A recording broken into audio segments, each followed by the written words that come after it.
Fala, meu povo querido do oitavo ano, tudo bem? Aqui quem fala é o professor Alexandre Lima. Eu estou de volta para nós darmos continuidade à unidade 5 do nosso livro, no qual nós falamos sobre a América Latina. Vamos lá? Alexandre.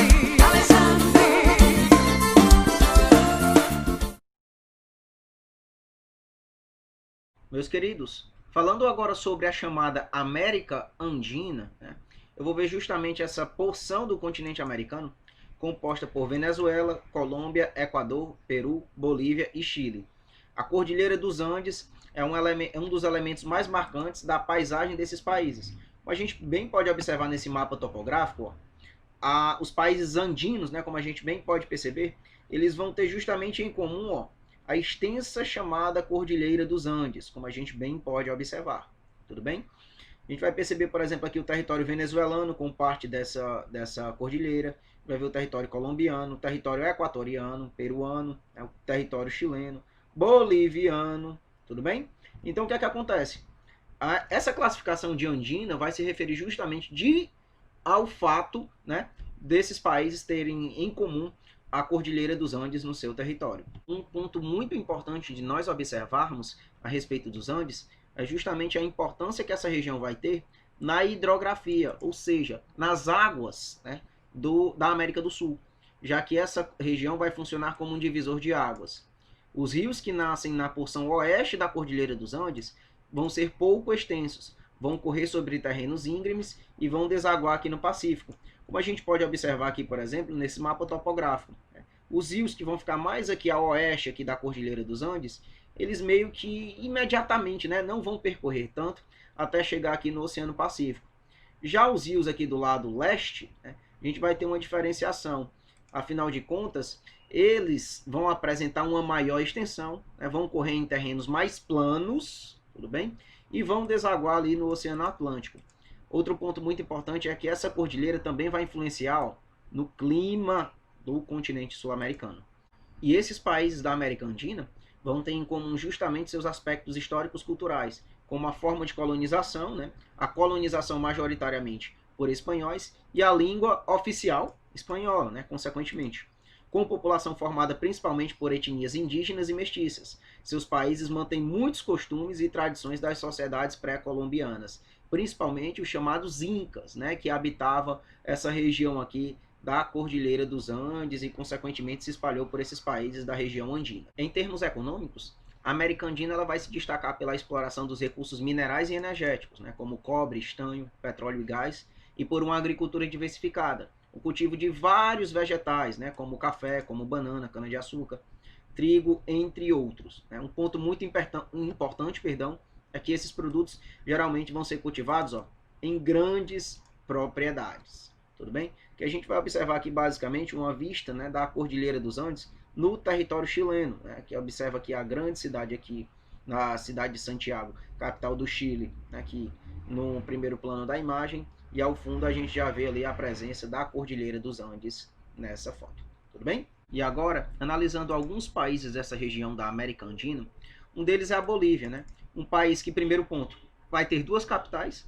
A gente vai ter a capital Sucre, que vai abrigar ali o poder judiciário do país, e a gente vai ter também La Paz, que vai abrigar ali o legislativo e o executivo. Ou seja, Bolívia tem propriamente dito duas capitais. Segundo ponto, gente, é que a economia desse país, ela vai ter como base a mineração.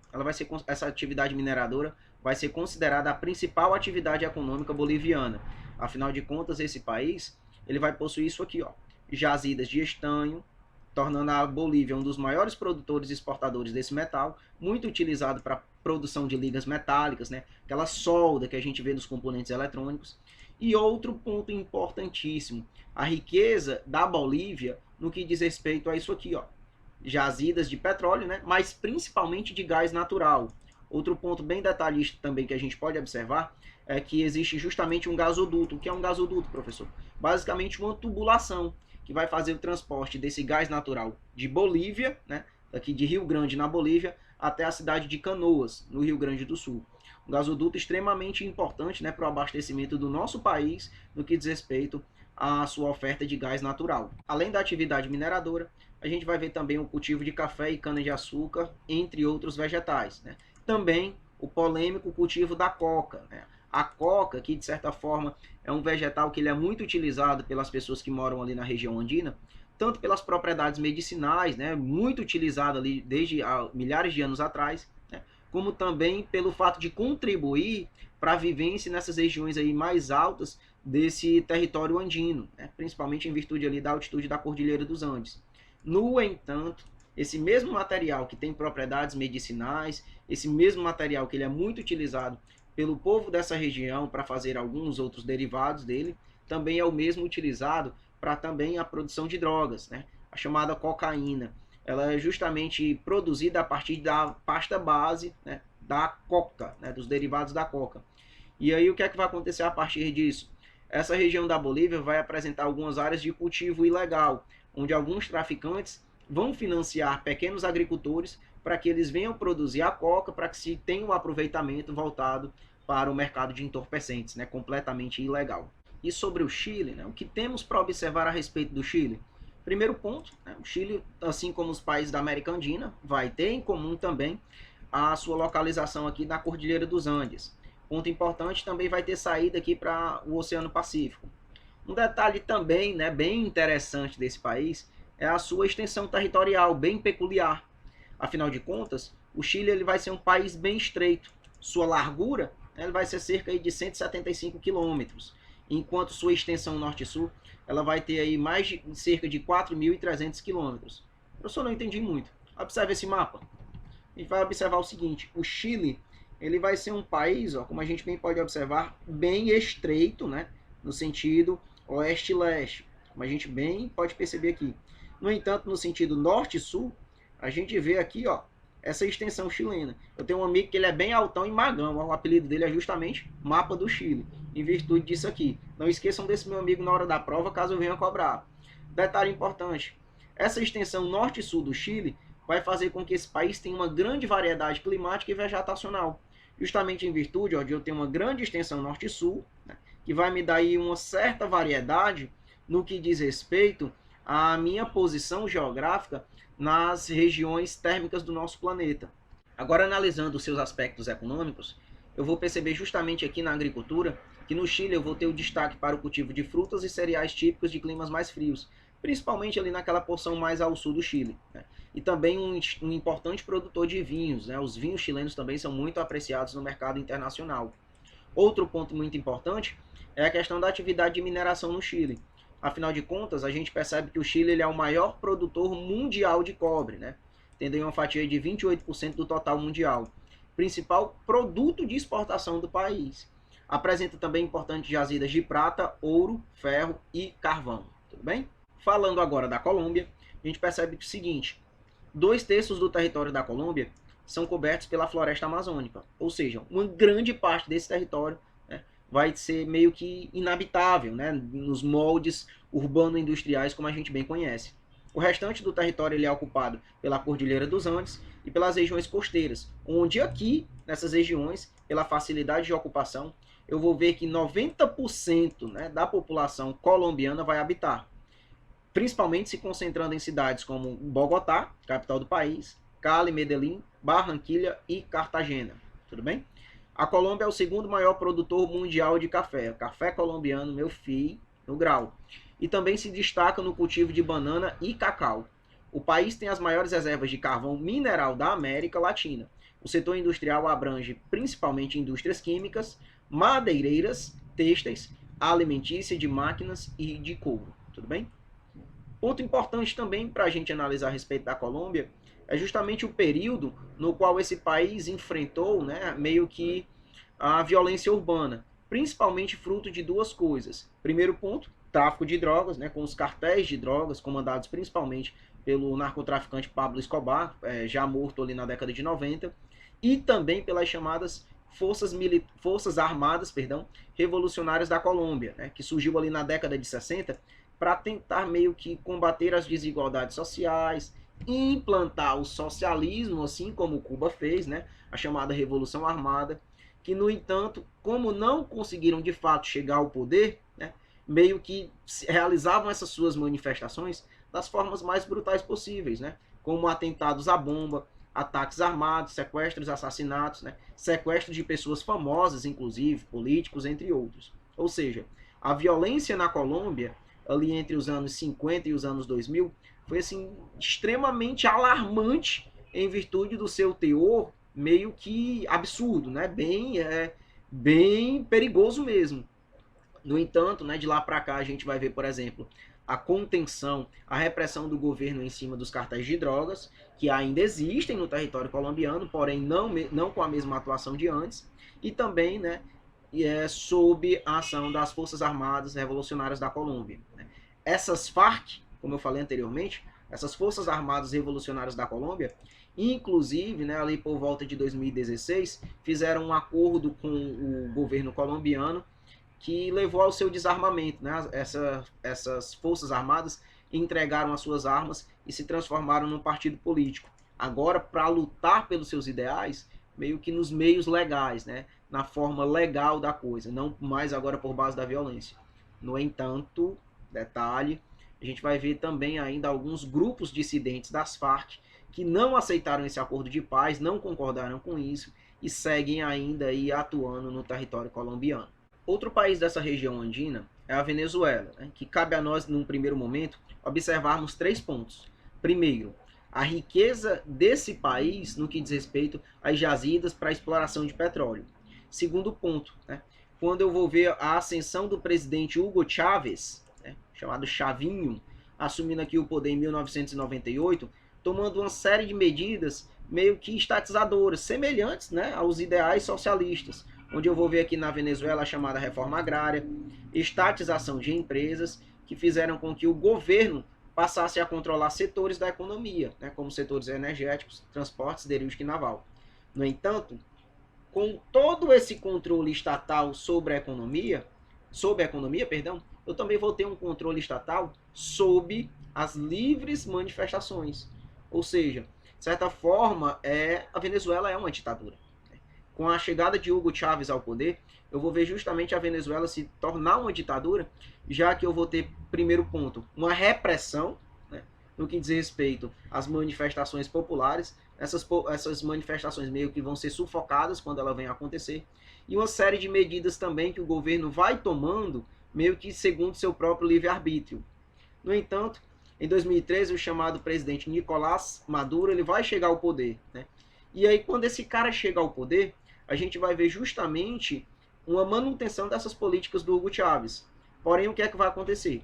Como eu falei anteriormente, a Venezuela ela é um país que ela vai depender, não diria que exclusivamente, mas majoritariamente da exploração do seu petróleo. E aí, com a queda do preço do barril do petróleo no mercado internacional, o que é que vai acontecer? A economia desse país também vai entrar em queda. Afinal de contas, a economia desse país ela é muito refém do petróleo. E se o petróleo perde ali, de certa forma, o seu valor no mercado internacional, esse país mergulha numa crise. E aí, adotado a uma série de problemas, né, uma série de divergências com o governo, como as manifestações contra o governo Nicolás Maduro, pedindo uma reforma política no país, entre outros pontos, esse país ele vai mergulhar numa extensa crise humanitária e econômica, que vai ocasionar também, vai afetar diretamente ali aqui no nosso país. Afinal de contas, os venezuelanos eles tentam fugir, eles tentam sair da Venezuela para entrar em outros territórios, como por exemplo o território da Colômbia, né? A Colômbia que tem também recebido muitos imigrantes venezuelanos, e também o Brasil, né? Ali, principalmente ali naquela cidade de Pacaraima, que fica ali bem próximo da fronteira venezuelana, aliás, fazendo fronteira com a Venezuela, ali no estado de Roraima, e aí que, de certa forma, vai ser a porta de entrada desses imigrantes para o nosso país, né, que estão tentando fugir dessa crise econômica e humanitária na Venezuela. Meus queridos, falando agora sobre a América Latina, essa denominação ela é dada àqueles países que são banhados, né, pela chamada Bacia Platina, ou também chamada Bacia do Prata. Quais são esses países, professor? Os países que fazem parte da América Latina são Argentina, Paraguai e Uruguai. Brasil e Bolívia, embora, né, sejam abrangidos pelas águas da Bacia Platina, não vão fazer parte desta classificação. Mais uma vez, a América Latina vai corresponder basicamente à Argentina, Paraguai e Uruguai. tudo bem?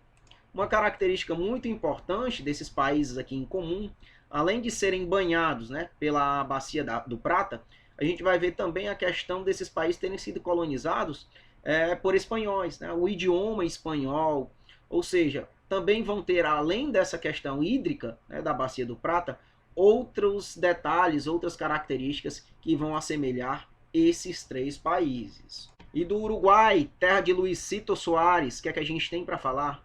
Primeiro ponto, que 90% da população uruguaia ela vai estar concentrada nas cidades, ou seja, é um país completamente urbanizado. Segundo ponto, quase metade dessa população vai morar na capital, Montevidéu, tudo bem?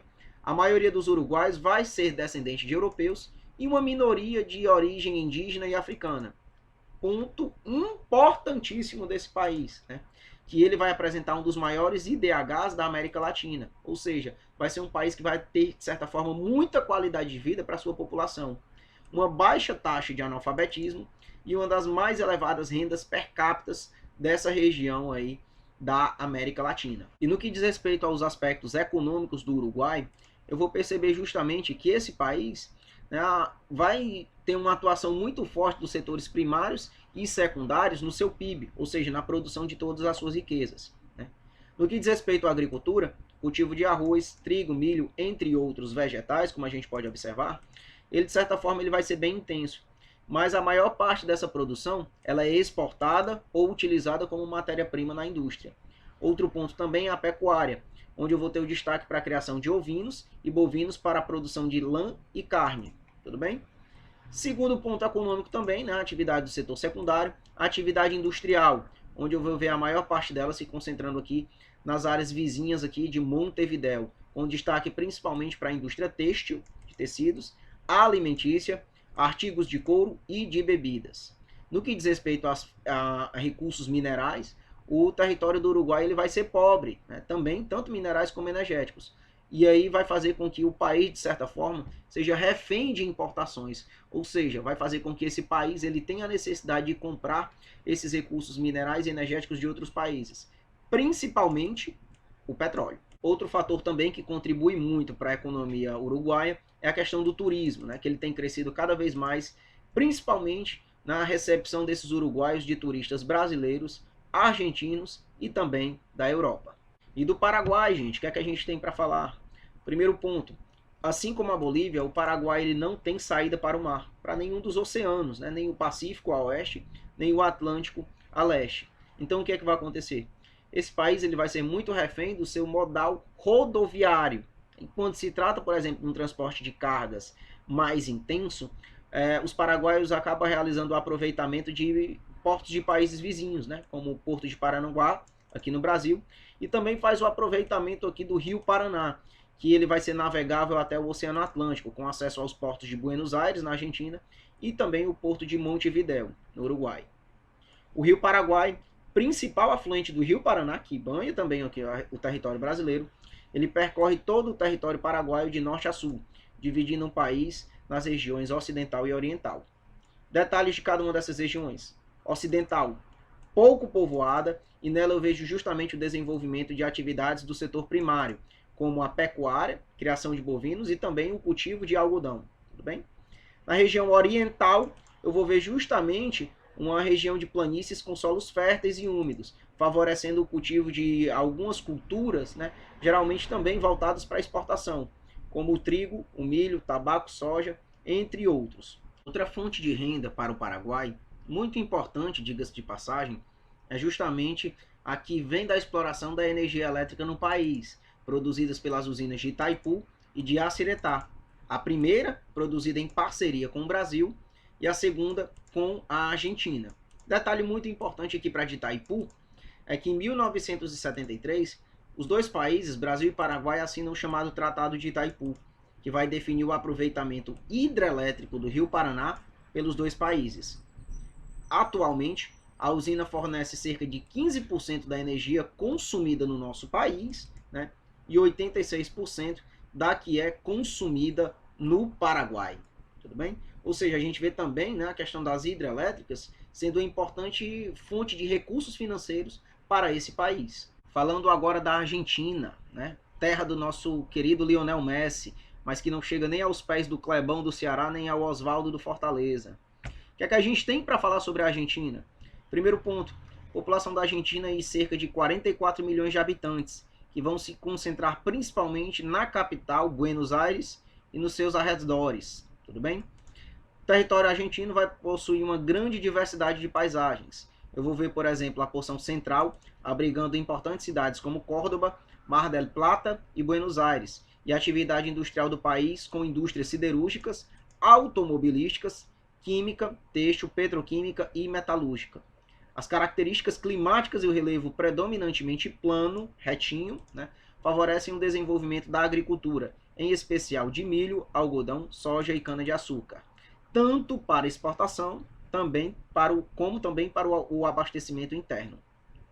A pecuária também vai se destacar na Argentina, né, principalmente sendo realizada ali na sua área do Pampa, área formada por vastas planícies cobertas de vegetação do tipo herbácea. Boa parte da criação dos bovinos abastece o mercado interno e cerca de 8% da produção é exportada, principalmente para a China, Israel, países da América Latina e da Europa, ou seja, aquela chamada picanha argentina, né, que é muito apreciada aí em diversos locais do nosso planeta. A porção oeste do país apresenta elevadas altitudes e climas rigorosos da Cordilheira dos Andes, justamente sofrendo a influência, né, também da Cordilheira dos Andes, para vocês terem uma noção da extensão desta. A baixa densidade demográfica e as principais atividades econômicas são a fruticultura irrigada e a extração de petróleo. E ali ao sul da Argentina, a região da Patagônia é pouco povoado, com predomínio do clima frio, com invernos muito rigorosos, diga-se de passagem. Além da pecuária bovina, vou ter também um destaque para a criação de ovinos. Também é importante de jazidas de petróleo e gás natural nessa região. Tudo bem? Falei de América Andina, falei de América Central, falei de América Latina. Vamos falar dele aqui agora, ó, nosso Brasil. E do Brasil, gente, o que é que a gente tem para falar? Primeiro ponto, galerinha. Pelo fato desse país ser considerado uma potência na América Latina, em virtude do tamanho da sua economia e da influência política, né, que o nosso país exerce aqui em toda a América Latina.